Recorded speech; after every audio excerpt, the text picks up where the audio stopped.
Ana Maria Prodan is a well-known Romanian football agent, producer, TV personality, and also a lawyer. I promised you a surprise raid in the case of the Tate brothers. Ana Maria Prodan is the one who reached out to the court that decides the release of the two, who are accused of exploiting young girls. Ana Maria Prodan, hello. Thank you for your intervention. What are you doing there? What new data do you have on this case, please? The trial is behind closed doors. Me being so revolutionary when it comes to injustices, I even thought that when all Romania, all the newspapers, all the media called me to ask my opinion on this trial. As a lawyer by profession, from a family of lawyers, I am sitting and watching, I can't believe it. Why?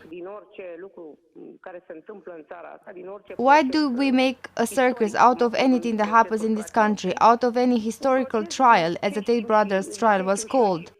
A trial, as far as we know, and as far as I know, and as far as you and the media knows, has nothing concrete. We arrested some people, made an unspeakable circus, confiscated their assets. They came in, they took them away in handcuffs, absolutely destroyed their image, their life's work. I repeat, I don't even know them. I have never seen these two brothers in my life. I don't know anyone in this case file.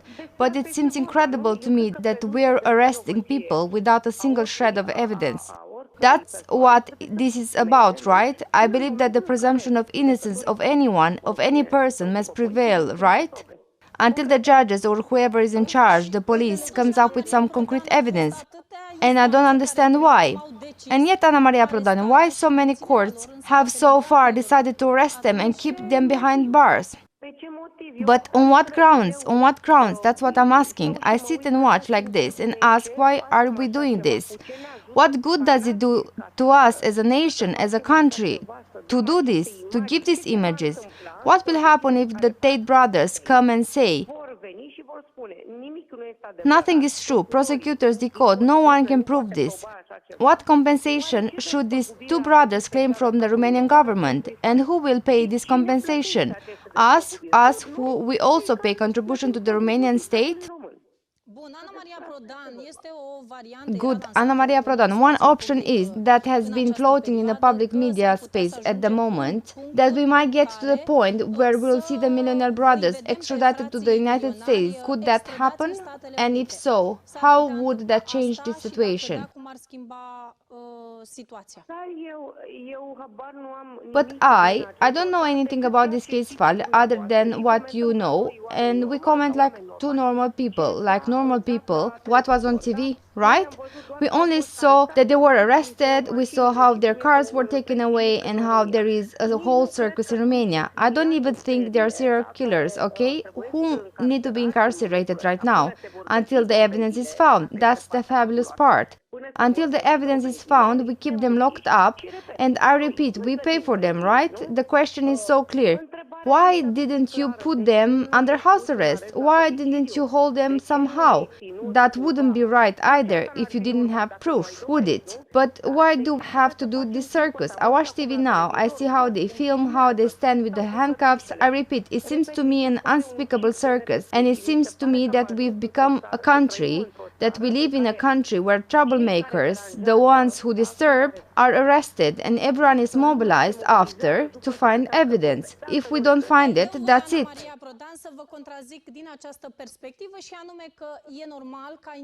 Allow me, Ana Maria Prodan, to contradict you from this perspective, namely that the public interest is naturally high. It is only natural that both the Romanian and the foreign press, the international press, keeps the attention on this case. Including from this perspective which you have brought to our attention, namely, if there is no evidence, if they are finally proven innocent, let such images be seen, but also hypothesis B, in which if this evidence that the prosecutors have shown so far have standing grounds, at the end they should have a final decision.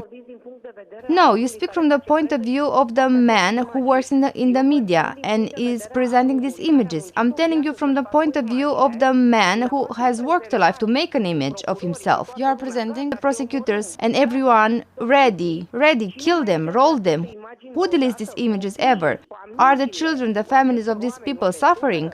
A couple of weeks ago, I remember Victor Pițurcă also was picked up and mauled in the press, but mauled. So this man who worked a lifetime was detained like a criminal, that he stole COVID masks, and he made and he dressed and reached Romania, arrested with bells and whistles, then 3 days later he's let home safely and nobody comments.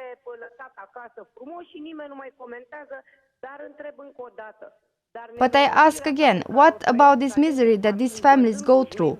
Seeing their loved ones, fathers, sisters, family, parents incarcerated with, I repeat, nothing? Don't you think they bring fabulous prejudice to the image and lives of these people and their families? Going by this reasoning, Ana Maria Prodan, and this is last question, thank you. No, I repeat, I'm not saying these people didn't make a mistake. They didn't do something wrong for which they will have to pay. And it is natural that they should pay if they made a mistake. But if we end up in Romania arresting people before we have evidence, who will erase these images from the souls of the Romanians, who also see nationally and internationally or from their hearts? How they go on walking down the street after all of this mediatic circus is happening?